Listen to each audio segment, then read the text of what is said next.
This video is about managing projects, mastering post-launch momentum, and the Fast Follow project.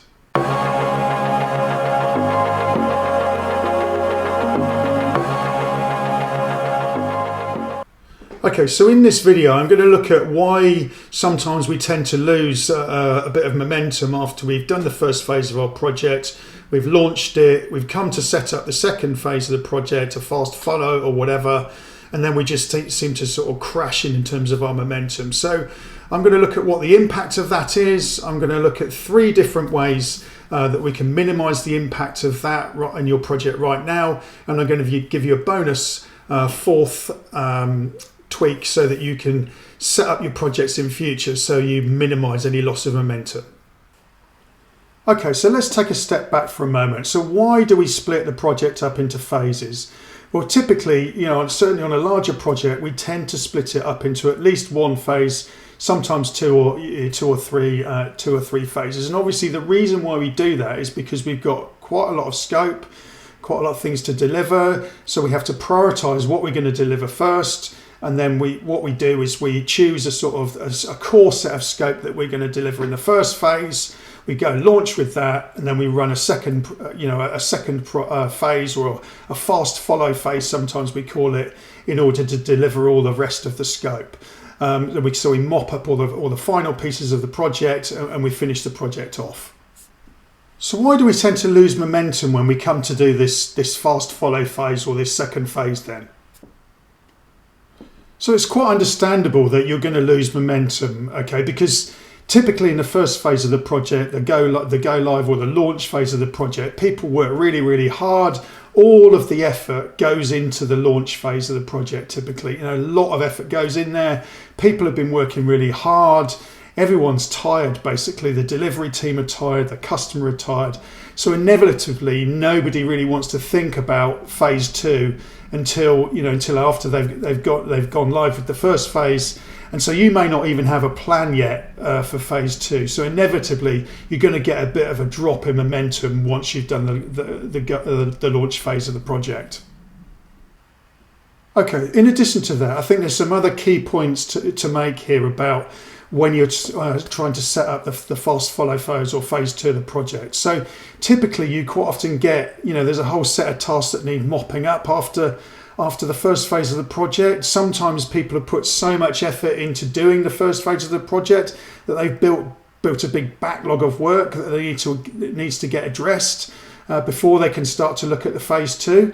And obviously, sometimes, phase 2 projects are quite often lower priority than other projects. So all of a sudden, your project that may have been really, really high up the priority list compared with other projects in the portfolio, if you're working, with lots of other projects in a project organization. So your project might become less priority. So the resources that you need to do your project might be prioritized now onto other projects. So you've got to go and fight for those resources for that project. It might even find that the project manager has been moved on to another project for the following phase. In fact, you might be the project manager that's taken over the phase 2 of the project. So there's a lot of other factors at play here when you're trying to pick up the planning and the organisation. So it is understandable that sometimes the phase 2s or the fast follows do lose a bit of momentum until you get all that set back up again. Okay, so what do we do to get the momentum back into the project and start the phase 2, the fast follow in an energetic manner? So I've got sort of three simple strategies here for you to try out on your project. Okay, so the first thing that I tend to do in my project teams when I'm just finished a launch phase is that it's really important that you stop and you take a rest. You really need to slow down for a couple of weeks.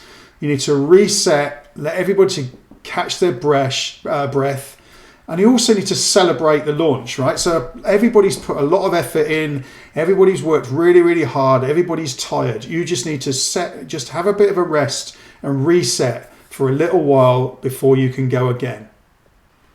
And whilst we're in this small bit of downtime, when we're just getting the project re-energized, And it's a really, really good time to do a project review or a retrospective.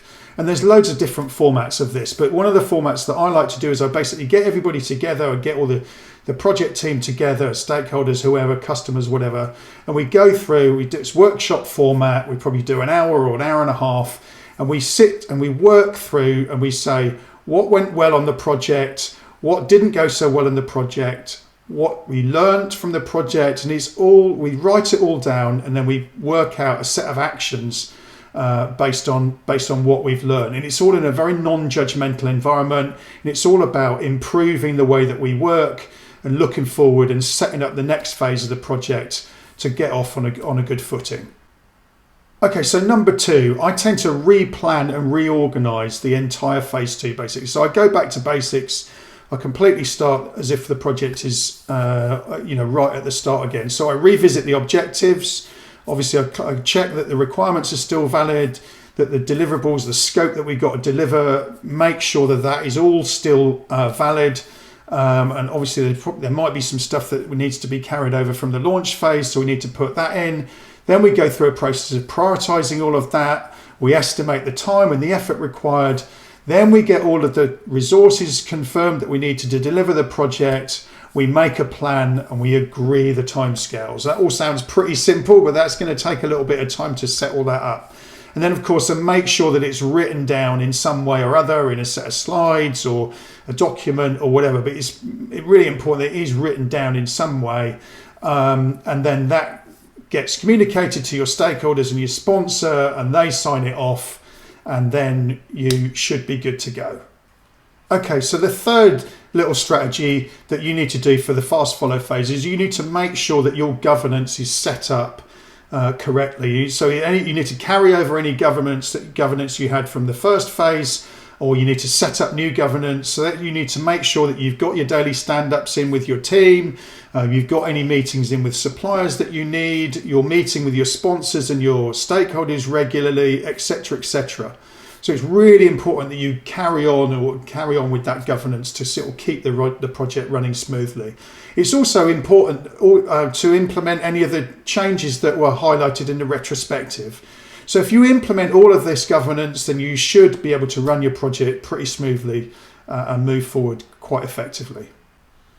Okay, so finally, bonus point number 4. So this is getting you to think sort of differently about how you run projects. So typically, as we talked all the way through, there's a big launch phase, and then there's a smaller phase to follow. Now, if possible, and it's not always possible on projects, if possible, it's much better if you can break your project into much smaller phases. It's much lower risk. It's easier. It's smoother. It's much less stressful.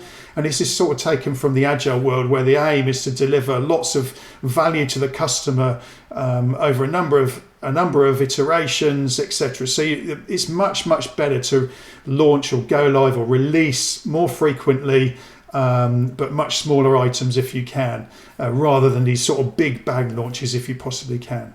And if you manage to do them, that you'll find that it makes the whole delivery process a lot more less stressful and a lot easier to manage. Okay, so I hope that's helped you with some strategies there for working out how you can move forward with your fast follows, your phase 2s of your project. So I'd love to hear how you're getting on with your projects, how you're tackling the second phases, etc. Please leave a comment below, and I'll see you in the next video.